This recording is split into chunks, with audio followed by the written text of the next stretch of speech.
You're listening to an Airwave Media Podcast. Feel like who art Ed? We'll try to spice it. Who art Ed? Mr. Wood art Ed me. Good. Either way, it's ambiguous. It works on so many levels. I know. That's off to a great start. Welcome to Who Arted, where we explore visual arts in an audio medium. I'm your host, Kyle Wood. In the middle of February 1981, a group exhibition opened at PS1 in New York. The show featured over 100 different artists from the underground art scene.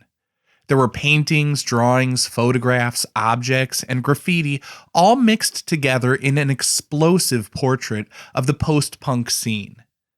The show was called New York New Wave, and many affectionately referred to it as the Armory show of the 80s.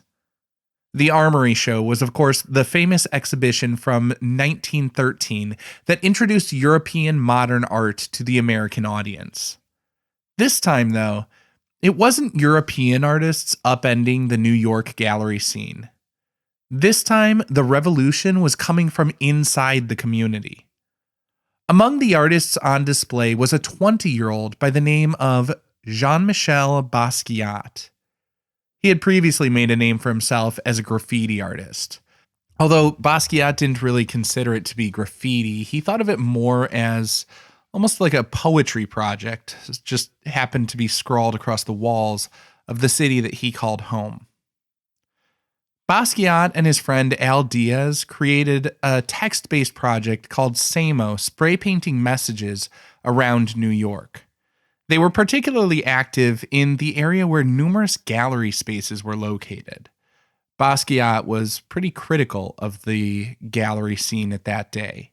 And SAMO often sought to be a little humorous, but also giving an outsider's perspective of the art world, with phrases like SAMO as an end to playing art, SAMO for the so-called avant-garde, or SAMO is an end to confining art terms, riding around in Daddy's convertible trust fund company.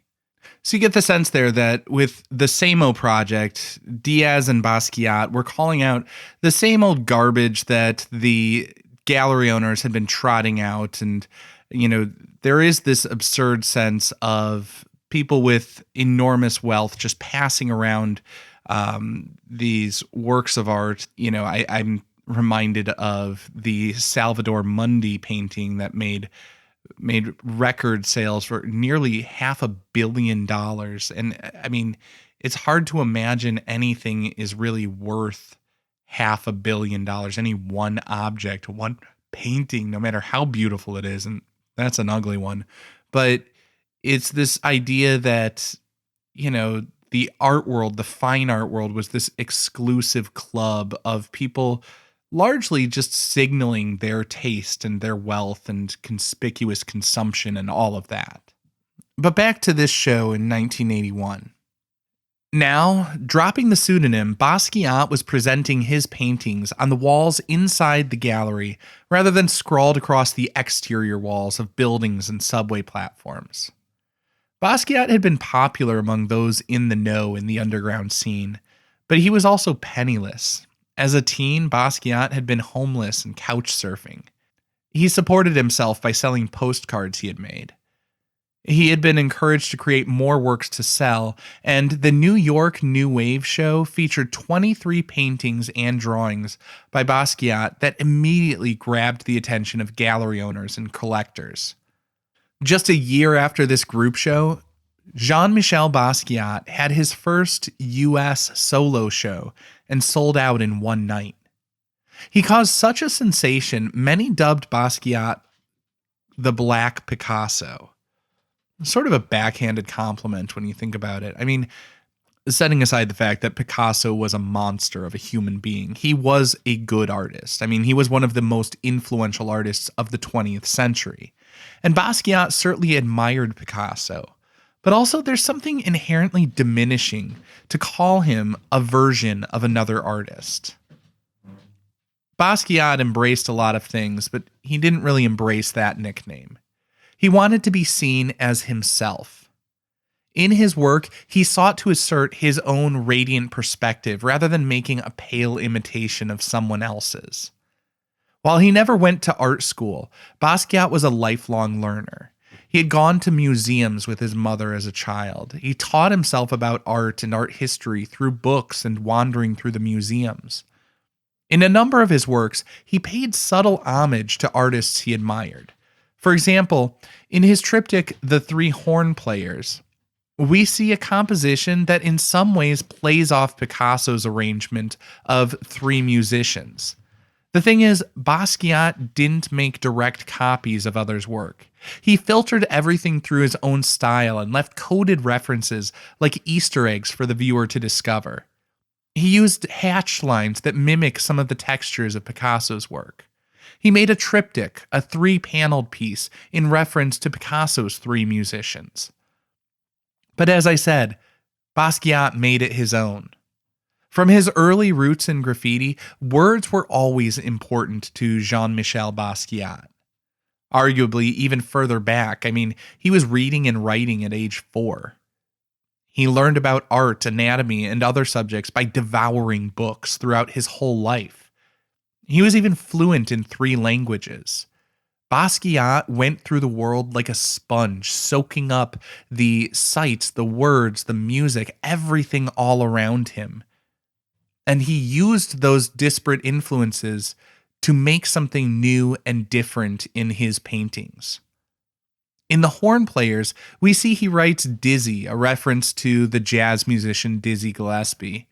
Next to his face, we see the seeming nonsense words, do shu diobi, which would seem to be a reference to scatting, the improvisational singing style performed by Gillespie. The word ornithology is a reference to another jazz musician, Charlie Parker. This one takes a little bit more background knowledge to get. Ornithology is the study of birds. Charlie Parker's nickname was Bird. It was also the name of a Charlie Parker song that was a little bit self-referential. Throughout all of this, we see Jean-Michel Basquiat using text and image, synthesizing his different interests and paying homage to different figures he admired. Part of what Basquiat sought to do was put his stamp on the Western canon of art history. He wanted to show his perspective as a young black man and lift up African American pop culture. The thing is, Basquiat was not only enjoying the music of these jazz icons, he was learning from their approach. Parker, Gillespie, and other greats of the bebop era appropriated the structures of jazz standards, using them as a template for creating their own songs with some flourishes and improvisations.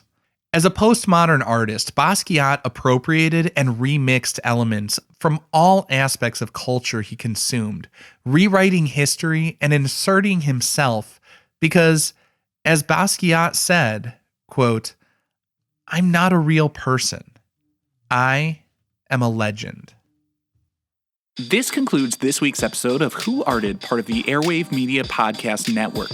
If you found this tolerable, please leave a rating or review on your favorite podcast app. You can find images of the work being discussed this week and every week on social media at Who Arted Podcast on Twitter, Instagram, and TikTok, and of course on the website whoartedpodcast.com. Podcast done.